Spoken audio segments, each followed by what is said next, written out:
Live from WBFF in Baltimore, this is Fox 45 Morning News. New Zealand, Australia, South Korea, Japan ringing in the start of the new year. Plenty of celebrations happening across the world today as the new year starts in about 30 minutes in China, Philippines, Taiwan, as more people welcome in 2024. All right, well, here, we're still in 2023. Got a little bit of time left to get out there to M&T Bank Stadium as the Ravens prepare to host the Miami Dolphins. This will be a major showdown between the top AFC teams. Thanks for being with us this Sunday, December 31st. Happy New Year's Eve. I'm Taylor Stewart. Well, let's get to your forecast. We've got meteorologist Wyatt Eberhardt. All right, everyone, let's get a first check of that forecast. You know, just some fair weather clouds across the mid-Atlantic this morning. No real active weather nearby. Closest active weather is going to be into the Great Lakes region out toward Detroit and Chicago. So good news for us. Temperatures this morning in the mid-40s, slowly climbing. I think touching 50 degrees late this afternoon. It'll be colder to the north up into Pennsylvania and a little milder down toward Richmond. Hour by hour forecast for you as we go into the last day of 2023. How about that? Temperatures slowly rising into the upper 40s and I think right around 50 late this afternoon. That's going to be obviously good news for all the game day festivities. M&T Bank Stadium football forecast upper 40s to near 50 at halftime and then falling back down into the 40s toward the end of the game. So hopefully just a little bit too uncomfortably cold for the Miami Dolphins. We'll talk much more about the extended forecast in just a few. We begin this morning in a city in crisis and out of southwest Baltimore. An officer-involved shooting sends one man to the hospital. This happened around 9 a.m. yesterday on West Pratt Street. Now, according to Police Commissioner Richard Worley, officers saw a man running around naked in the street. They approached him. He ran away, barricading himself inside of a back room of a nearby business. Officers attempted to get inside when the man threw an unknown liquid on them, according to police. Then police tried to regain entry. This time, police say the man charged at them holding two knives. An officer was cut in the face. Commissioner Worley says that is when officers were forced to open fire. Officers immediately rendered aid to the individual. While he was still being taken into custody, he was still reaching for a weapon. But officers were able to render aid to him, put a tourniquet on his leg, probably saved his life. This was a very intense situation. Once you see the body-worn camera, you'll see how intense and you'll see how great of a job our officers did yet again. Police say the 36-year-old suspect is still at the hospital. He's expected to be okay. Now, this police-involved shooting comes during a violent 24-hour span for Baltimore City. On Friday around 9, a 17-year-old was killed in a shooting near Reisterstown Road. A 20-year-old was also shot in this incident. His injuries are considered non-life-threatening. Around the same time Friday night, a 39-year-old man was shot in southeast Baltimore. This happened near Grundy Street. Police say he was shot in the leg. He's also expected to be okay. Then over Mondawmin Mall, a gunfight erupted after a UPS driver was then hit with a stray bullet. Police say a group of juveniles were fighting in the parking lot, and then they began shooting at each other. That stray bullet hit the 50-year-old delivery driver in the ankle. Nobody else was hurt. As of this morning, 260 people have been killed in the city so far this year. 631 people have survived shootings. Both of these numbers are down from last year. And for the first time in 9 years, Baltimore is on pace to see fewer than 300 homicides. During a prayer walk for the more than 250 plus victims killed this year, BPD Commissioner Richard Worley says the current homicide numbers are nothing to celebrate. It's a nice accomplishment, but it's still, today it's 258 homicide victims, which is way too many for our city. We still had too many robberies, too many people getting shot. The biggest key I want to accomplish is get a lot of these guns off the street. The proliferation of guns in our city is crazy. One of those victims is 18-year-old Aaliyah Gonzalez. She was one of the two people killed during the Brooklyn Day mass shooting.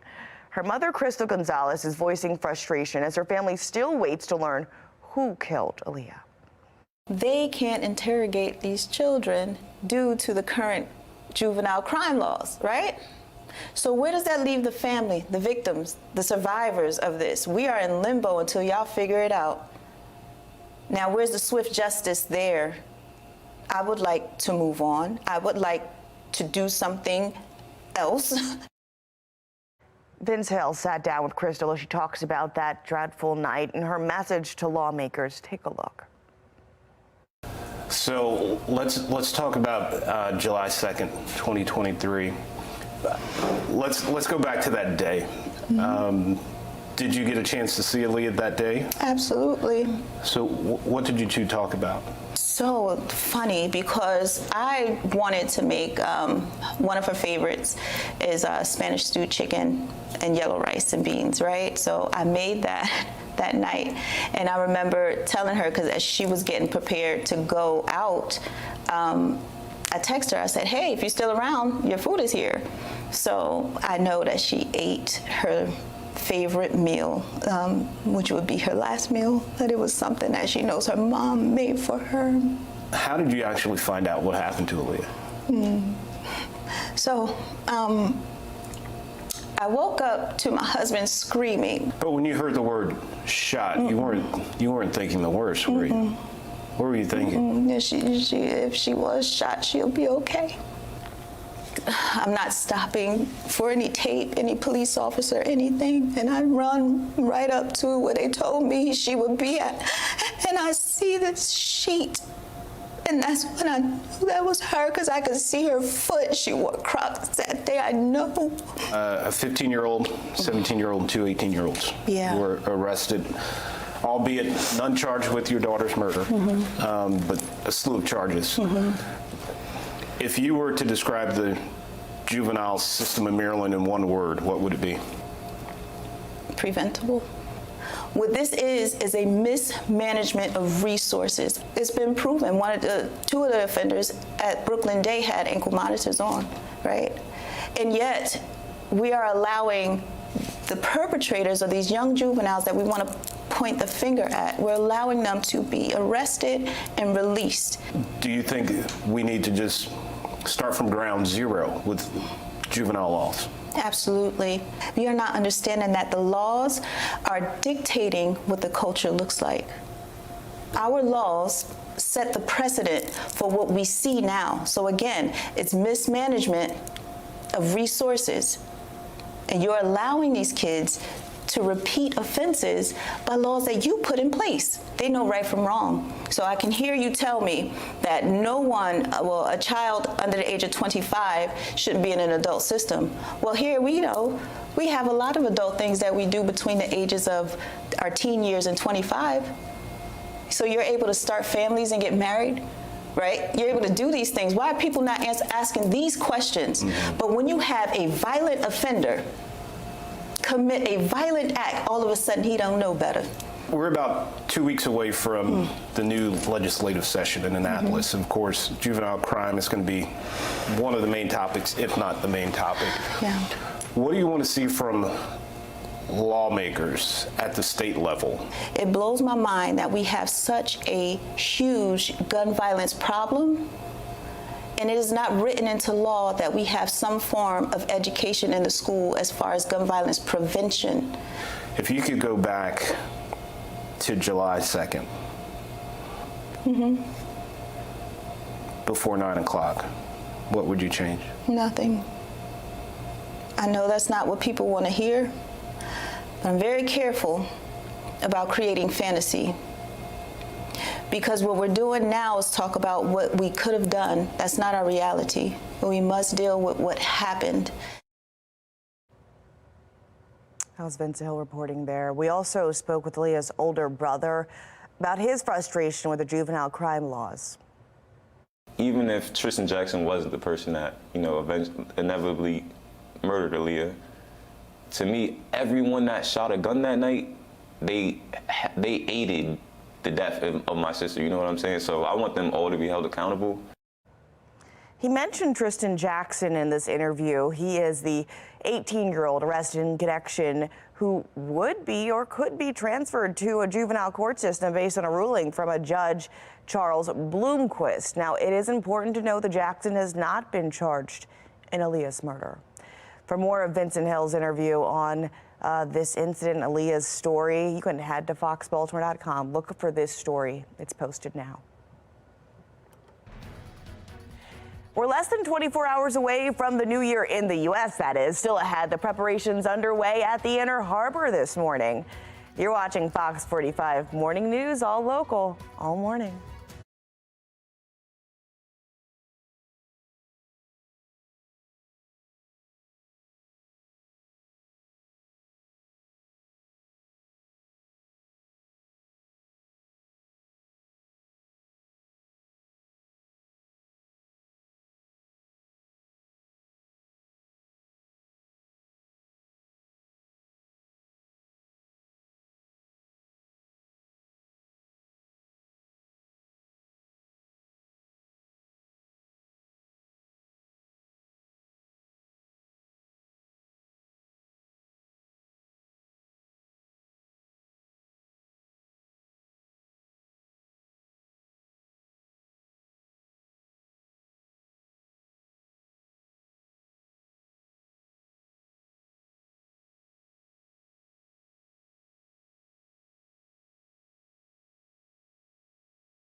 Look, in less than 24 hours, we'll officially be in 2024. Fox 45 News cameras headed down to the Inner Harbor to see how folks are getting ready down there for the big night. And right now you're looking at crews setting up the iconic firework display.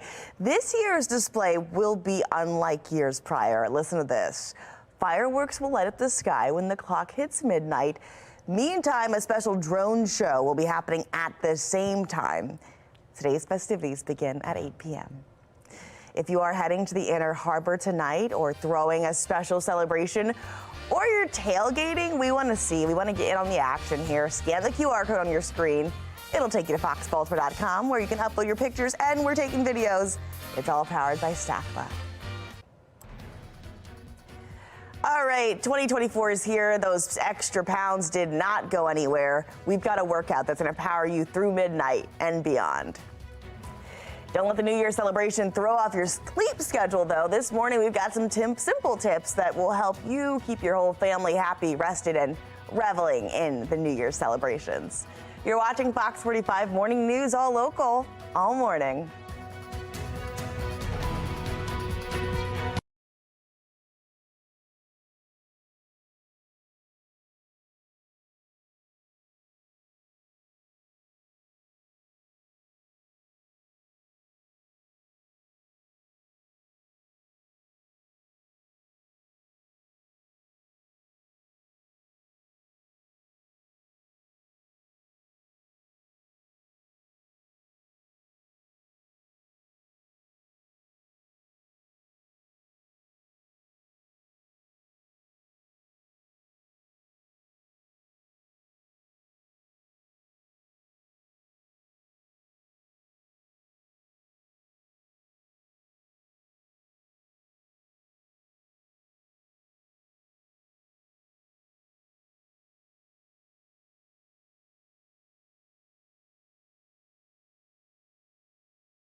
finish up 2023 on a high note with a solid workout to bring your energy into the midnight hour and then beyond. I mean, we got to make it to midnight first, but then we got to get beyond that. Teddy Savage is the national lead trainer at Planet Fitness. He is joining us.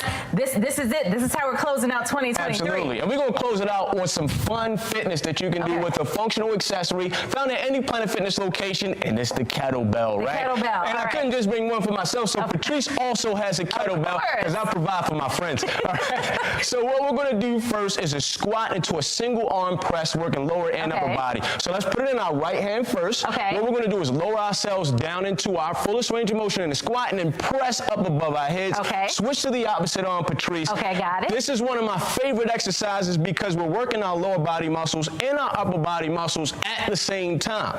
That's called a compound movement for 2023. We got that. Everything we did was all about being dynamic. At the end of the year, we want to close it out with a bang. So this next one is a lateral lunge into a press. So let's stand with our feet about hip width apart, our kettlebell at chest height. We'll step out to the right, and then we'll press that kettlebell out, arm's length. That's right. Opposite side press. All right. This one is working abductors or outer hip, adductors or inner thigh, and again, shoulders and chest because we're pressing. All right. Yours look good. Mine didn't look so good. It's hard to do that one in heels. You know what? Off balance. The fact that you're committed to doing it, even with the heels, means everything to me. Right, this next one is a sumo squat into a torso twist. So sumo squat, you get a nice wide base. So widen that base out. We want to trace the midline of our body. So we're going to sink down, tracing that midline. Come up. Grab it here now at your chest height. And now let's twist and rotate to the right. Good. Bring it back to center. Good. You like that one, right? That's a good stretch. You know, when it relaxes and releases the lower spine. So your lower lumbar is activated through that twist. Up. Last time, twist to the right. Ooh, that's what did you feel good on that one? I do. I like Yes, yes. I like it. So just like 2023 is closing, we're about to wrap this bad boy up with some press jacks. This one is really good to get the heart rate up. Your heart health should be #1 priority. Let's hold that kettlebell right here.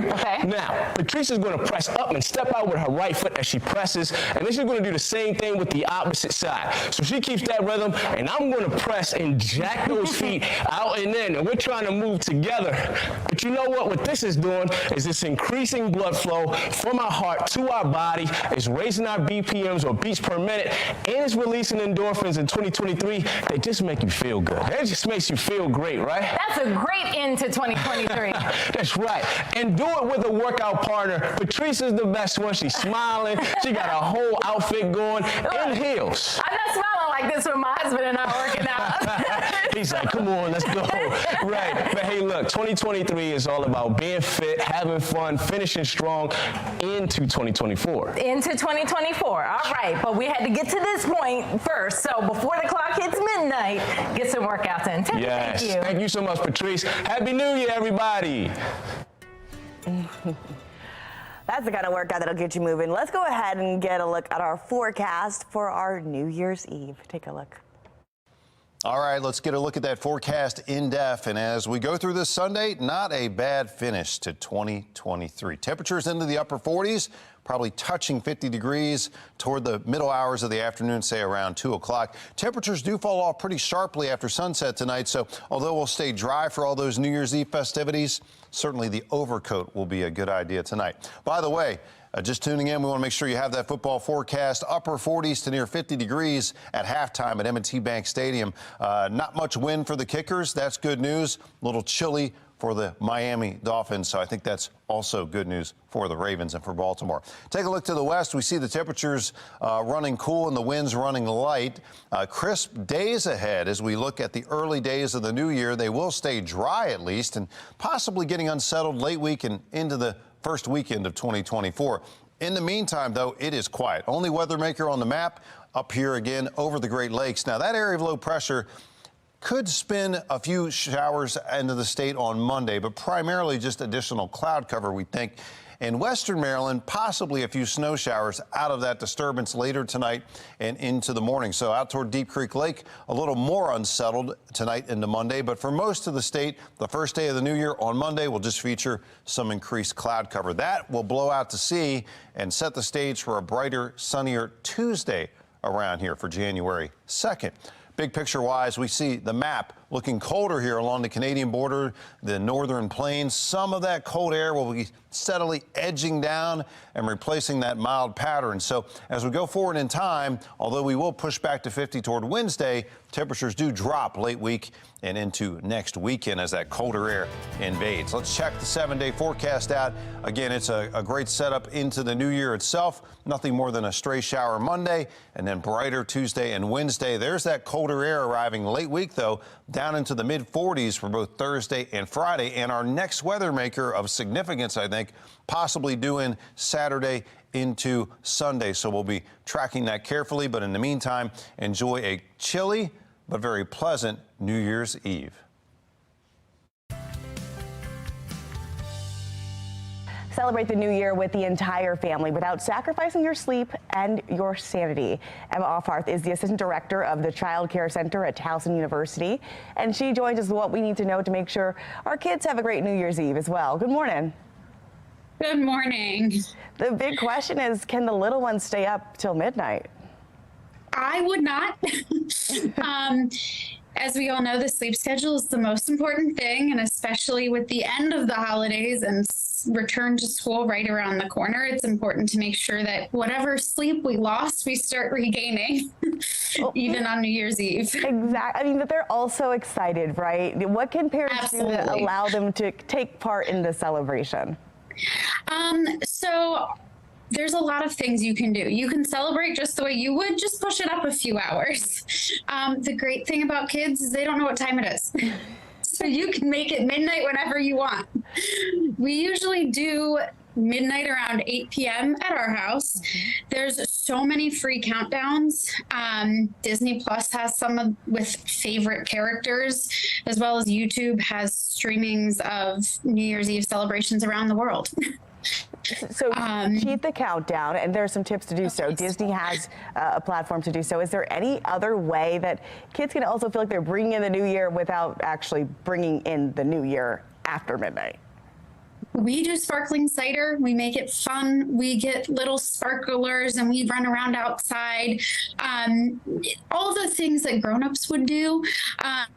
A big favorite in our family is to have like a special dinner, whether that's fondue, or my daughter's current favorite is she likes to do like snacks for dinner. She's very into cheese and crackers or mozzarella sticks. Something just out of the ordinary, making it feel a little special while still maintaining your schedule. All right, sounds good. So don't do the midnight, just make it a little bit earlier, cheat the time code just a little bit, and enjoy it with the entire family. Absolutely. Thank you so much, Emma Offarth, with the Towson Child Care Center. Thank you. We're looking at a mix of sunshine and clouds with temperatures in the low 50s to end your year. What you can expect into 2024 and tonight, that's just ahead.